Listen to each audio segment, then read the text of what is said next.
네, 안녕하세요. 오늘 사도행전 10장 44절에서 48절의 말씀을 가지고 은혜의 한계라는 제목으로 말씀을 전하려고 합니다. 우리는 다가가야 하는 사람들입니다. 복음을 가지고 있는 사람들은 다가가는 것이고 복음은 또 사람들에게 다가갑니다. 그리고 다가갈 때 복음의 역사들이 일어나죠. 그럼에도 불구하고 우리가 그렇게 하지 못할 때가 많이 있습니다. 원래 사도행전의 말씀은 예수님께서 승천하시는 장면으로부터 시작을 합니다. 예수님께서 오직 성령이 너희에게 임하시면 너희가 권능을 받고 예루살렘과 온 유대와 사마리아와 땅끝까지 이르러 내 증인이 되리라 하시니라. 이 말씀으로 사실 시작이 됐고요. 그리고 그 내용, 예수님의 말씀이 이루어지는 것을 보여주는 것이 바로 사도행전의 내용입니다. 그리고 그 중에서 중요한 역할을 했던 인물이 있는데 베드로가 바로 그 인물이죠. 베드로는 유대인입니다. 그리고 그는 가장 먼저 성령을 받고 복음을 선포하는 일을 했었죠. 그런데 우리가 한 가지 더 기억해야 될 것은 베드로가 유대인에게 복음을 전한 최초의 사람이기도 하지만 그러나 이방인에게도 복음을 가장 먼저 선포했던 이방 선교의 문을 열었던 사람이라는 거예요.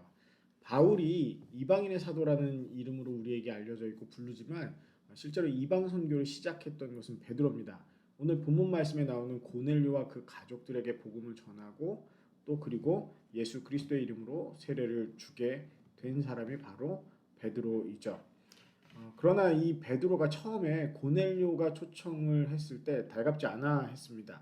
그는 그곳에 마지못해 갔음을 이야기합니다. 사도행전 10장 28절에서 29절 말씀을 보면 이르되 유대인으로서 이방인과 교제하며 가까이 하는 것이 위법인 줄은 너희도 알거니와 하나님께서 내게 지시하사 아무도 속되다 하거나 깨끗하지 않다 하지 말라 하시기로 부름을 사용하지 아니하고 왔노라. 묻노니 무슨 일로 나를 불렀느냐. 이 이야기를 하는 베드로의 말투를 생각을 해보면 예수 그리스도의 복음, 예수 그리스도에 대한 이야기를 선포해야 하는 베드로의 그 입장이 과히 달갑지 않은 그런 느낌이었습니다. 그러나 예수 그리스도에 대해서 복음을 선포할 때에 그 복음이 다 선포되기 전에 베드로는 성령의 임재를 통해서 방언을 말하고 하나님을 높이는 그들을 보게 됩니다. 그래서 예수 그리스도의 이름으로 세례를 주라라고 말을 하죠. 이유는 이 사람들이 우리와 같이 성령을 받았기 때문이다라고 말했습니다. 이게 왜 중요할까요? 성령은 어떻게 해서 받길래 그렇습니까? 우리가 성령을 받는 것에 대해서 여러 가지 방법이나 혹은 절차들, 조건들이 있는 것 같지만 결국 성령은 하나님께서 주신 은혜라는 사실이 가장 중요한 것이죠. 은혜로 받는 것입니다. 하나님께서 저와 여러분 가운데 거하시는 것은 전적인 하나님의 은혜이지 어떤 절차나 노력, 능력이나 행위로 되어진 것이 아닙니다. 은혜라는 것은 받을 자격이 없는 사람에게 주어지는 것이죠. 베풀어지는 것입니다. 구원을 에베소서 2장 8절에서는 선물이라고 표현했는데 너희는 그 은혜에 의하여라고 말하면서 믿음으로 말미암아 구원을 받았으니 이것은 너희에게 난 것이 아니요 하나님의 선물이라라고 이야기합니다. 즉 은혜가 아니고서는 구원도 또 그리고 성령의 임재도 없는 것이죠. 요한복음은 예수님을 은혜와 진리라고 선포합니다. 예수님은 세상을 위해 하나님의 사랑을 은혜라는 이름으로 전하신 것이죠. 문제는 우리는 그 은혜를 받았는데 그 은혜의 한계를 정해 놓는다는 겁니다.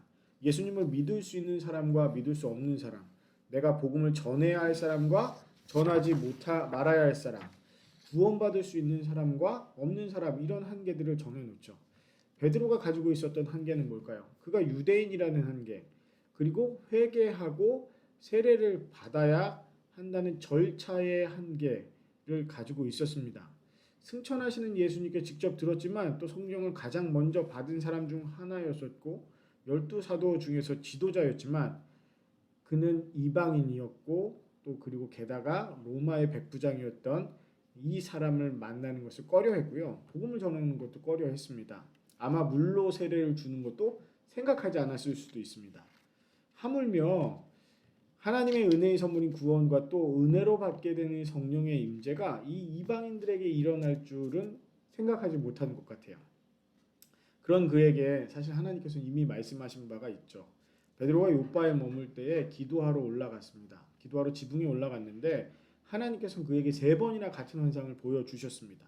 하나님께서 깨끗하게 하신 것을 속되다 부정하다 이렇게 말하지 말라는 것입니다. 우리는 하나님의 은혜가 한계 없음을 압니다. 그런데 막상 내 문화와 다른 문화를 만나면, 내 인종이 아닌 다른 인종을 만나면, 내 습관이나 경험이 아닌 다른 습관과 경험을 만나면, 그런 경험을 가진 사람을 만나면 하나님의 은혜의 한계를 알게 모르게 두어 버립니다. 거기에는 하나님의 은혜가 정말 하나님의 임재하시는 사건이 있을 수 없다고 한계를 긋는 것이죠. 한 오래된 영화의 한 장면이 생각이 나는데요. 남미 어린 원주민이 이렇게 성가를 불렀어요. 그 성가를 정말 잘 부르는데 이 성가를 듣고 있었던 서구의 사람들이 이렇게 말하는 거였어요. 이 원주민 아이는 노래를 따라 부른 것뿐이지 영혼은 없다라고 얘기를 하는 장면이 나옵니다. 영화의 한 장면이었지만 아마 서구 유럽과 서구 문명 사람들이 동양 혹은 남북미 원주민들에 대해 가지고 있었던 인식이 아닌가 싶습니다. 이런 생각을 그들만 가지고 있을까요? 나도 모르게 우리도 모르게 그런 생각을 가지고 있을 수 있습니다. 저 사람은 틀렸어. 저 사람은 구원받을 수 없어. 저 나라 사람들은 복음을 받아들일 수 없어 등등의 생각을 알게 모르게 하고 나와 같은 사람이 아니라고, 나와 같이 은혜 받을 수 있는 사람이 아니라고 생각을 하는 것이죠. 오늘 본문 말씀에서 베드로가 가지고 있었던 태도, 이 태도는 사실 예루살렘에 있었던 교회의 태도이기도 합니다. 그러나 하나님께서는 성령의 임재로 그들의 한계를, 그들과 혹은 내가 생각하고 있던 은혜의 한계를 부수어뜨리셨습니다.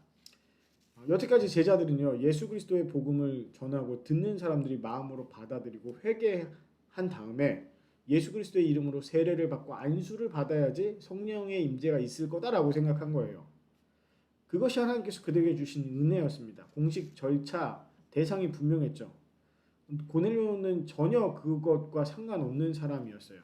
아니 오히려 로마 군인이라고 하면 로마의 황제를 신으로 섬기고 그것을 맹세해야 하는 사람이었습니다. 그런 그에게 성령의 임재가 있었다는 것, 그것도 물로 세례를 받기 전에, 안수 받기 전에 복음이 다 선포되어서 그들이 회개하기도 전에 성령의 임재가 있었다는 것이죠. 하나님의 적극적인 개입, 하나님의 뜻이 나타난 사건이었습니다. 누가복음 15장에 집 나간 아들과 그 아들을 기다리는 아버지의 비유가 나오는데 우리는 그 비유를 편하게 읽지만 그 이야기를 듣고 있었던 사람들, 그 당시에 그 사람들에게는 그 집 나간 아들은 용서받지 못할 죄인입니다. 어찌 보면 동생을 받아주고 잔치까지 열었다고 아버지한테 성을 냈던, 화를 냈던 성실하게 일한 큰아들의 입장에 더 공감했을지도 모릅니다. 그러나 예수님께서는 그 비유를 통해서 하나님의 사랑이 얼마나 큰지 깊은지, 얼마나 사람의 한계를 뛰어넘는지를 말씀해 주신 것이죠. 요한복음 15장 13절에 사람이 친구를 위하여 자기 목숨을 버리면 이보다 더 큰 사랑이 없나니라고 말씀하셨습니다. 그리고는 곧이어 이렇게 말씀하셨죠. 너희가 내 계명을 지키면 너희는 나의 친구라. 그런데 예수님께서 누구를 위해서 목숨을 버려 주셨습니까? 친구를 위해서 가장 큰 사랑이라고 말씀하셨는데 그때 친구였을까요? 목숨을 버리는 사랑은 한계를 뛰어넘는 사랑입니다. 한계가 없는 사랑이죠. 그런데 그 대상이 친구나 절친이 아니라 배신하는 사람들이요 원수였다면 어떨까요? 바로 저와 여러분과 같은 사람들입니다. 그런 하나님의 은혜, 예수님의 은혜가 또 어디로 또 누군가에게로 향하겠습니까? 그것은 알 수 없습니다. 그러나 분명한 것은요. 내가 아니라고 생각했던 사람, 내가 말하지는 않았지만 혹은 모르고 있었지만 한계를 그어놓고 하나님의 은혜에서 제쳐놓은 사람일 것입니다. 하나님의 은혜의 한계를 긋지 않고 하나님은 어떻게 은혜를 베푸시는지를 바라보는 이번 한 주가 또 우리의 삶이 되기를 주님의 이름으로 축원합니다. 기도하겠습니다. 하나님 감사합니다. 주의 사랑과 은혜 가운데 한계 없이 그 은혜를 베풀어 주시는 하나님의 마음을 만나게 하시고 보게 하시고 따라가게 하여 주시옵소서. 감사드리며 예수 그리스도의 이름으로 기도드립니다. 아멘.